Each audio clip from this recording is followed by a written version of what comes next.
Shalom, this is Chaim Brovender, Rosh Yeshiva of the WebYeshiva. And I'm sorry that I was not able to teach last night, but we'll talk today about the Haggadah. The two parts of the Haggadah that I call your attention to. Two parts. The first part that I call your attention to is the fact that there is a table of contents in the Haggadah. Kadesh, Urchatz, Karpas, Yachatz. Table of contents. It's such a happy, popular table of contents that we often sing it. The children all know the tune. It's a great way to start the Seder. Kadesh, Urchatz, etc.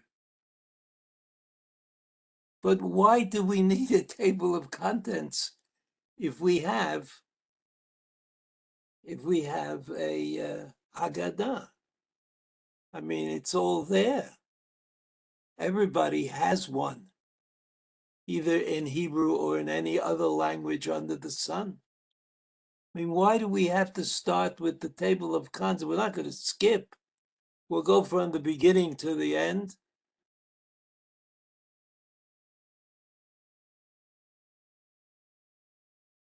This occurred to me as a kind of a problem. Why doesn't the Haggadah just start from the beginning, which is Kaddish? They have to make Kiddush. What do I have to know before I make Kiddush? That there is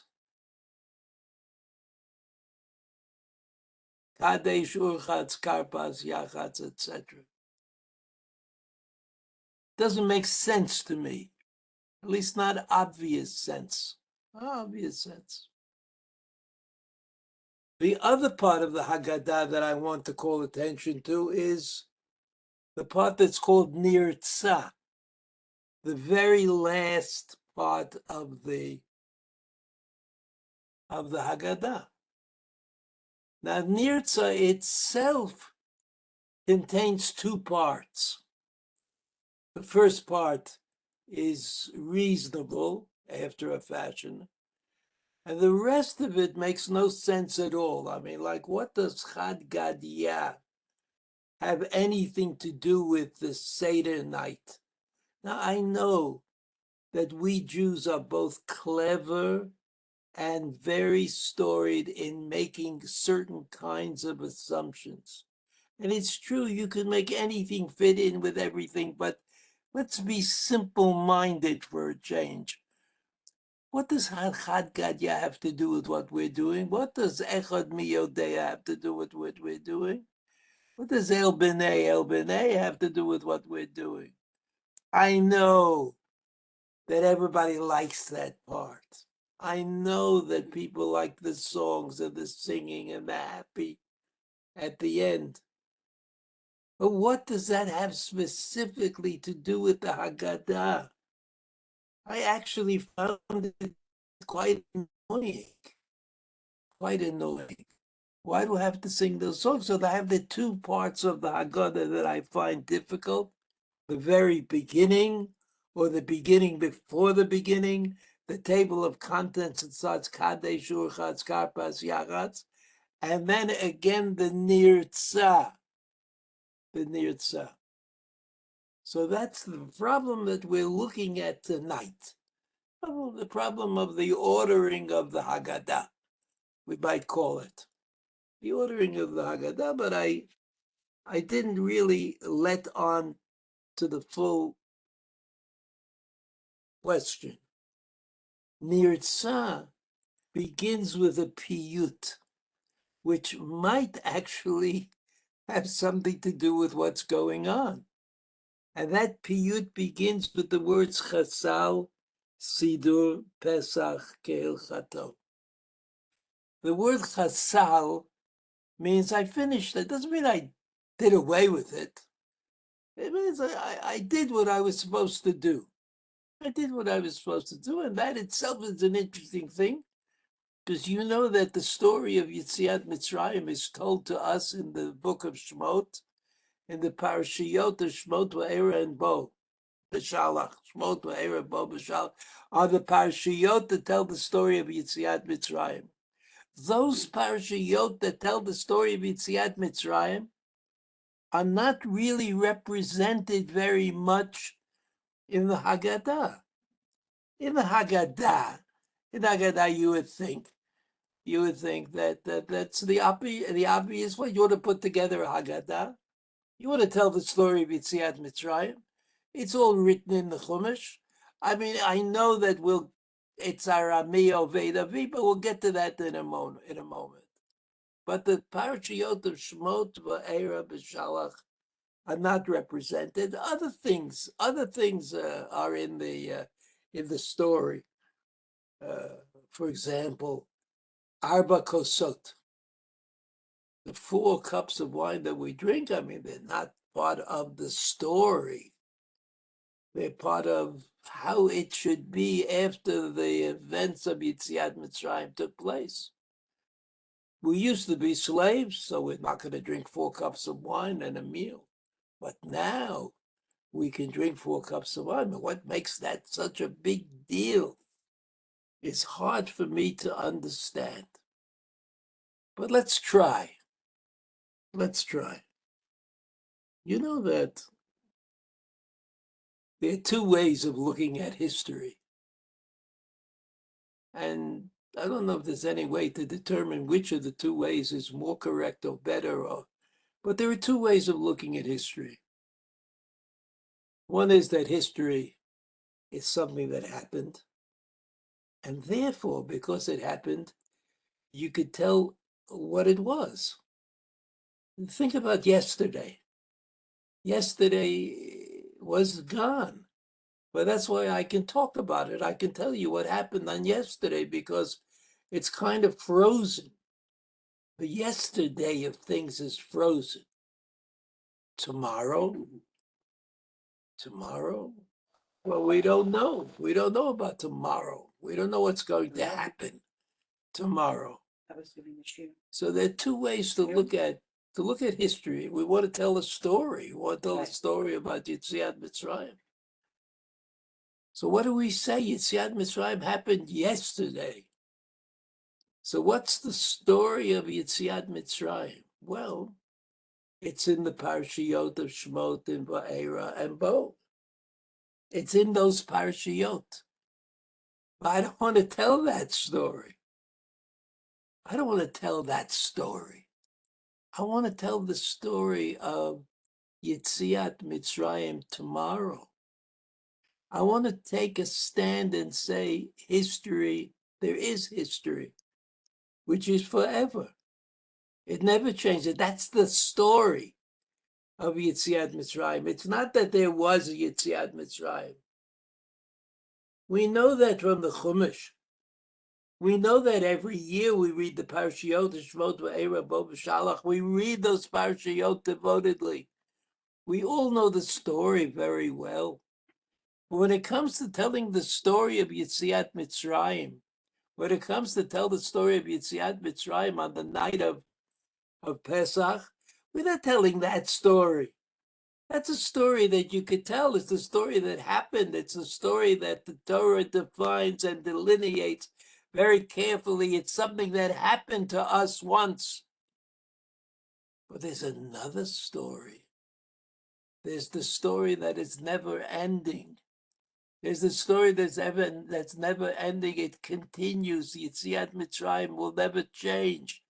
It's true that Jewish history has difficulties in it from time to time. In fact, difficulties in it many, many times.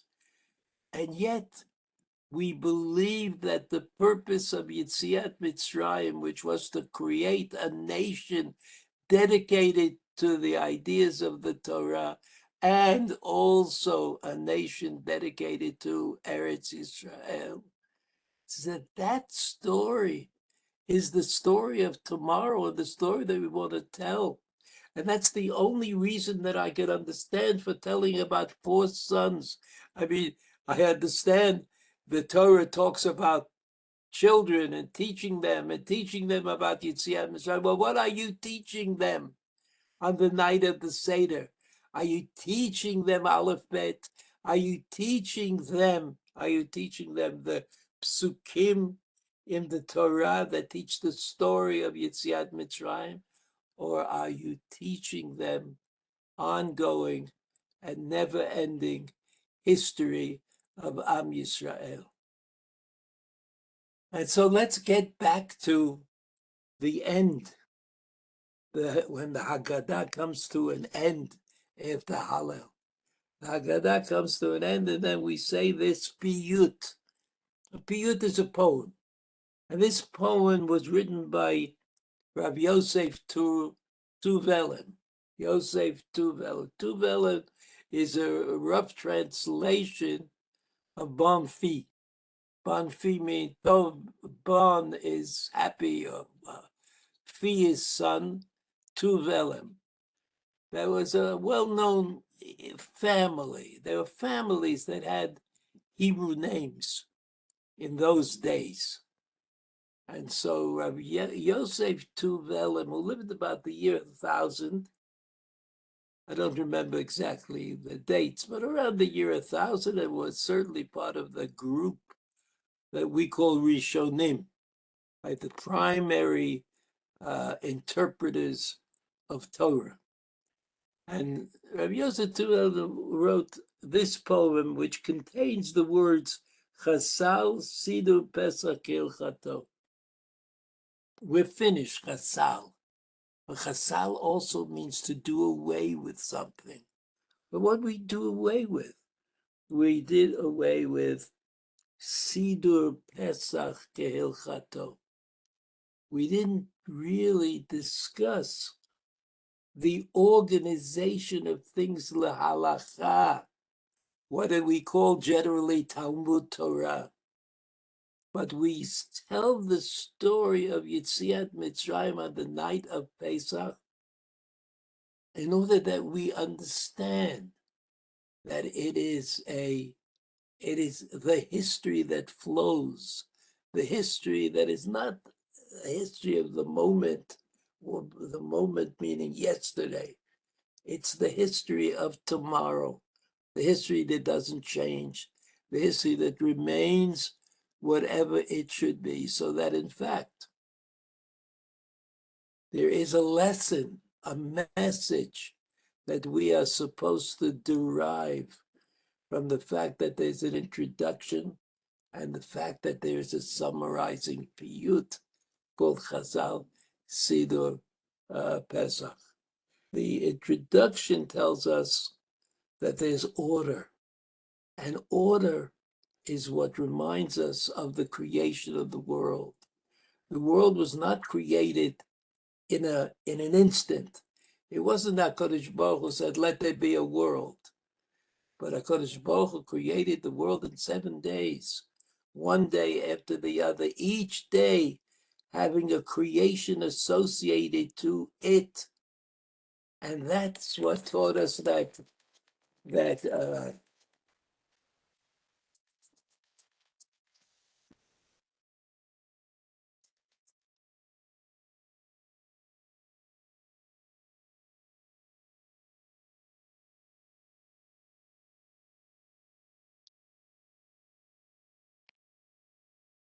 God created the world. When God created the world, God created order. Created day 1 and day 2, and day 1 will be forever day 1, and day 2 forever will be day 2. That's divine creation. Things don't change. They remain the same, right? And so when Rabbi Yosef Tuvelen said, Chasal Sidur Pesach, Chasal Sidur Pesach, he meant Sidur Pesach as the order of things as they are presented in the Haggadah. I say the Haggadah as the Haggadah presents itself to me. I don't want to say that. I want to say something. I want to say something in the Chumash because the order in the Haggadah, taking its kind of idea from the order in creation, is never ending. That's the point of the story of Pesach, even though it may at times look as though somehow we've abrogated that story, we've left it behind, but that's not the case. And that's not what we're there to teach our children. We're not there to teach the children a particular conversation that happened between Paro and Moshe Rabbeinu. That's not what we're doing.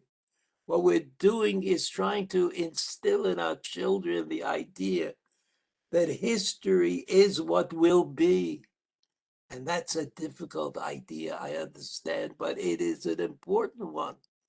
That Pesach, Yitziat Mitzrayim, Zman Cherutenu, that all of these notions that we do point to on the night of the Seder, teach us what will be, not what it sometimes looks as though has been abrogated by heaven.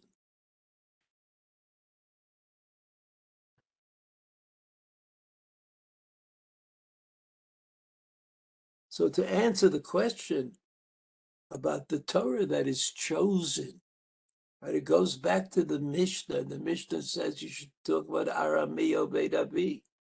Arami Oved Avi is the tefillah that the person who brought Bikurim to the Beit HaMikdash says. I mean, of course it says Arami Oved Avi V'Yered Mitzrayim, right? It says Arami Oved Avi is like a kind of summary of the history, but it's in Eretz Yisrael. In other words, the point is the Torah said, I don't want you to tell your son that there was Yitziat Mitzrayim. I want you to tell your son that there is Yitziat Mitzrayim. Choose the text, Arami Oved Avi. So I think there's a purpose for the introductory table of contents. There's a purpose for the piyut that we say at the end, although I find no way of justifying Chad Gadya. Nevertheless, Chasal Sibur Pesach is important because that's the way we see things. That's what we're doing when they tell the story. And that's why the Torah was so interested in us telling the story in a proper way. And that's the way that the Haggadah represents the truth of the message of the Seder. The message of the Seder. Okay. I wish you all a Chag Kasher v'Sameach. Remember, if you have a question, ask your local rabbi. It's important to ask the rabbis, keep them on their toes. All the best. Have a good Shabbos. Chag Kasher v'Sameach. All the best. Thank you so much, Rabbi. And Chag Sameach and Shabbat Shalom. Shabbat Shalom. Thank you, Shabbat.